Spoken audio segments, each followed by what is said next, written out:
Hello everyone, today in this video we will fight against the Atmas character of our world around us, and this time we will discuss a recent event.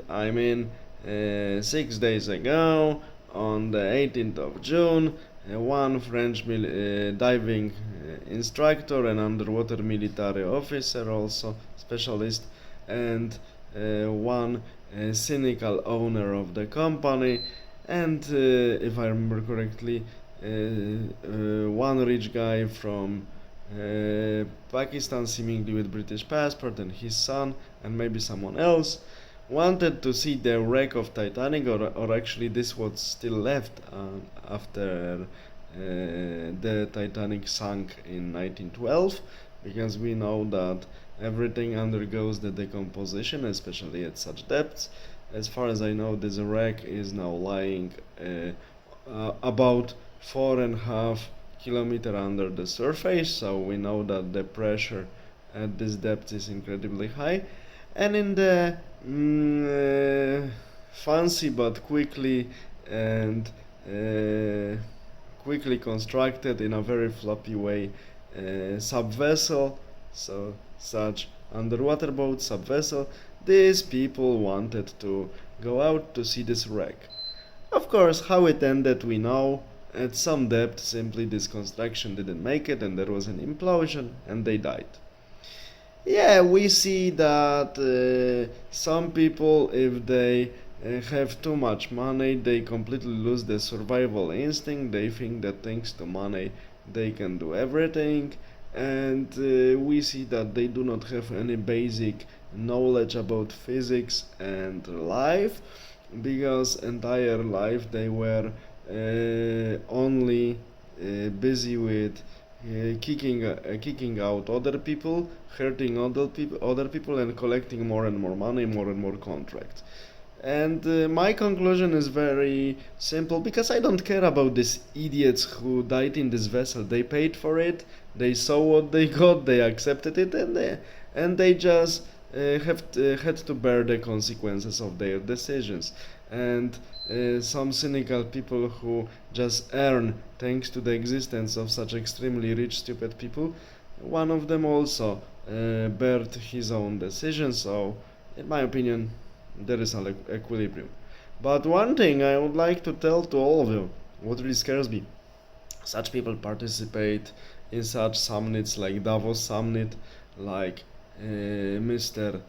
Bill Gates, who didn't finish his studies, or Mr. Klaus, or many others. These are very rich, primitive, stupid people. Well, this is the example. This British Pakistani guy was from the same league of people like the ones who meet in Davos every year, and they think that they are able to arrange proper order of the world. Okay, if these people are about to decide and they try to decide about our future, we should be really concerned, because they do not have any historical knowledge. They don't have any biology, physics, and so on knowledge. They simply have incredible arrogance and stupidity, and they think that with money one can do everything. It's not true. So that's why we have to fight back against this arrogance, organize ourselves, and I'm always saying, protest by any means, and try to block any stupid initiatives that come from these people and from politicians whom they corrupted, because it works like this briefly.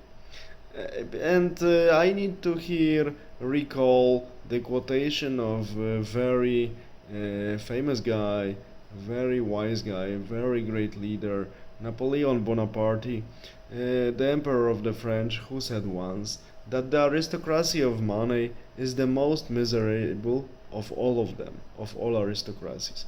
And he was right, yes, because land-based aristocracy, which was created in the early Middle Ages or high Middle Ages, we can complain about them, but one thing: yes, they were privileged with respect to other groups of the society, other layers of the society. I don't like the word class, and that's why I don't use it. So they were privileged with respect to other groups, layers of the society. But they had to fight, they had to practice military art, train them for fighting, and they had to manage their own possessions, land, possessions, agriculture, productions, and so on. If they manage it wrong, their fortune collapsed.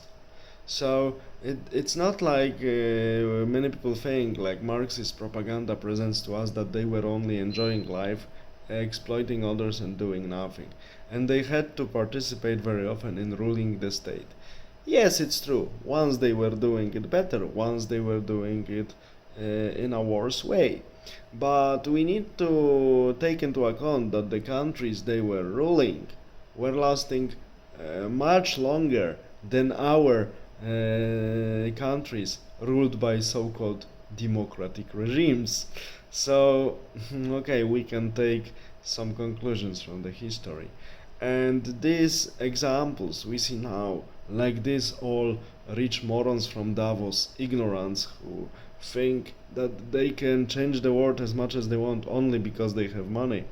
Like the ones from this sub-vessel who died 6 days ago in underwater, deeply, very under deep waters. We can say that now we are under the rule of the most miserable of all aristocracies, which is, as Napoleon Bonaparte said, aristocracy of money. That's why we need to be aware of this, what's happening, and block their initiatives to control us and to completely block us from doing anything what's good for us and from taking away our freedom from us. We need to block them, block these initiatives, and be aware that now we are ruled by the most incompetent people ever in history. That's why things are taking the directions they are taking. Everything turns into bad because really incompetent people are ruling. The most miserable aristocracy of all of them, so aristocracy of money. All the best, have a nice day, bye.